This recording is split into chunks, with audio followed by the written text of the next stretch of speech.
Archie! Archie! I'm sorry to have scared you, but what I just used was obviously a jump scare, which is a horror convention. Jump scares, like the one in the beginning, were common in older films, but since the audience preference is evolving, it's changing into something new.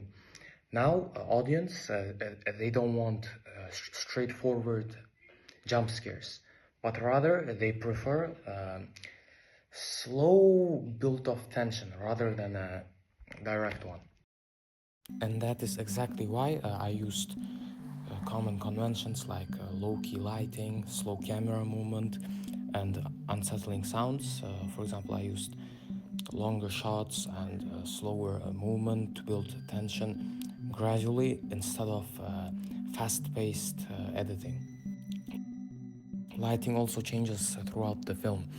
At the beginning, it is to show normality, as it is brighter, but it becomes darker as the film progresses, which reflects the shift into something more disturbing. Sound is, of course, another important convention. I used both diegetic and non-diegetic sounds. The diegetic sounds being the heartbeat sound, the breathing sound, which are to add realism, and which I do think I did a good job at. But what I'm not so much satisfied are the non-diegetic sounds, such as the eerie droning music, which did not fit the length of the specific scenes perfectly. And when it comes to the main object of the film, the doll, which is typical in horror films, as you can see, it's not meant to look obviously scary like the Annabelle, for example. As a matter of fact, it looks so normal that this is what makes it scary. This is called the Uncanny Valley, which I will explain later. The scene is inspired by the backrooms, which is a form of liminal horror found online. These places feel familiar but also unnatural, which creates discomfort and confusion. I used this idea to create a space that feels both random and intentional, with like the balloons, as you can see, toys, and unusual layout, which makes the audience question what is real, creating ambiguity. Overall, I followed key horror conventions, but also developed them by focusing more on psychological tension and atmosphere instead of relying on jump scares. In my film, the main social group represented are obviously teenagers, specifically a teenage male. At the start, he's shown as relaxed and casual, which reflects common stereotypes of teenage boys. For example, his environment is also slightly messy. As you can see, there are clothes lying around all over the table, and not to also mention the laptop and school materials. I did this to make the character feel realistic and relatable to my target audience, which are also teenagers. However, as the film progresses, he becomes more vulnerable and fearful. This challenges the stereotype that male characters are always strong or fearless, especially in horror. As films such as The Conjuring, Veronica, they all have female protagonists because that is how how females are represented in films, as they are shown as more vulnerable. And I challenge that by making the protagonist a male instead, yet also showing that he can also experience fear. Overall, the representation is realistic, but also develops typical stereotypes, but also challenges some of them, making the character more relatable and the horror more effective. When it comes to audience and distribution, as I stated earlier, my film is intended for younger audience. I would say typically between the ages of 16 to 35. And that is exactly why I have reference to many online trends, such as the liminal and the backrooms, the uncanny valley, as can be seen in the doll, the delivery man, and the monster. Such references are appealing to younger audience who enjoy those social media trends. When it comes to the distribution, since my audience are highly active online, The film would be promoted through platforms such as TikTok, Instagram, and YouTube. These platforms are effective because they allow short, unsettling clips to spread quickly, which suits the style of my film and builds curiosity without revealing too much to the audience. This type of marketing also reflects how most modern films gain attention, often relying on viral moments and audience interaction than traditional advertising. And the film would follow a hybrid model. It would initially be released in cinemas to create a sense of scale and credibility, as it is a large-scale film made by company A24. After this, it would be distributed on streaming platforms such as Netflix, allowing it to reach a wider global audience. And this combination of cinematic release and digital distribution and promotion reflects how current industries practice their marketing and distribution, while also ensuring the film is accessible to all the audiences I have targeted.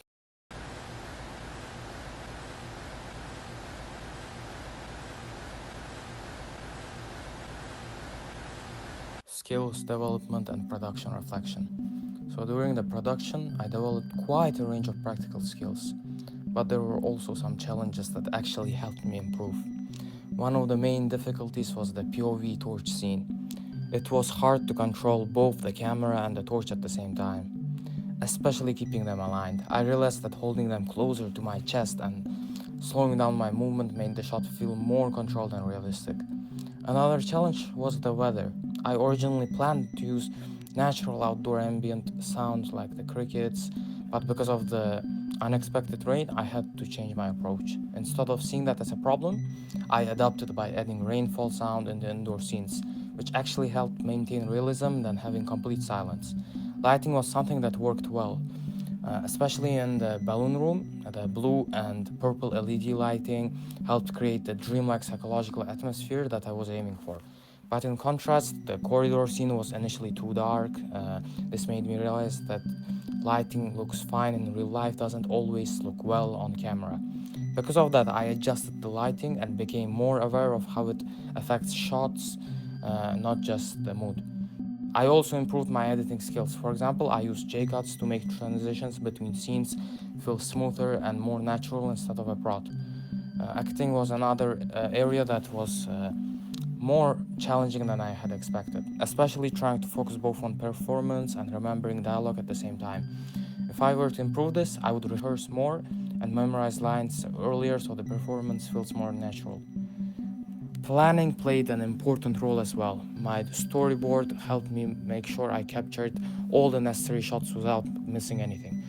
I think one of my strongest outcomes was the atmosphere in the balloon room, where lighting, sound, and props all worked together to create a dreamlike but unsettling mood. If I were to improve the project, I would focus more on rehearsal and pay closer attention to how lighting appears on camera and not just how it looks in person.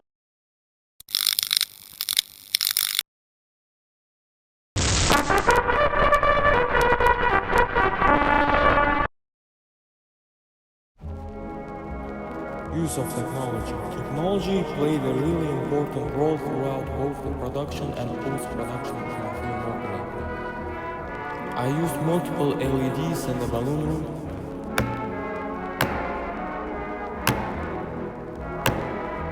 which were essential for creating the dreamlike psychological atmosphere. Without them, it would have been much harder to achieve that. For editing, I used CapCut, which I found relatively easy to use. It allowed me to cut scenes smoothly, layers different sounds, and adjust audio levels. I also recorded certain sounds separately, like the phone call sound to make it more realistic. In some cases, I created my own sounds when I couldn't find what I needed. For example, the torch flickering sound. I also used some sounds from online sources, but matching them to the visual was more difficult than I expected. Especially making sure everything felt natural within the scene. Social media and online forward trends also influence my use of technology, particularly linear forward content. This shaped how I approach both the visuals and the overall atmosphere. During filming, I used the camera along with a tripod and a stabilizer. Stabilizer to stabilize stability.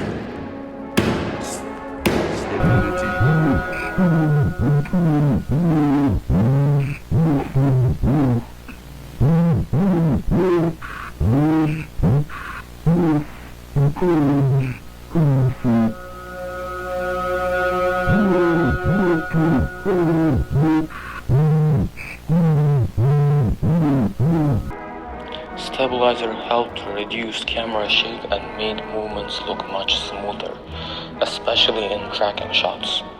One challenge I faced was controlling background noise. In several scenes, I had to mute the original audio and replace it during editing.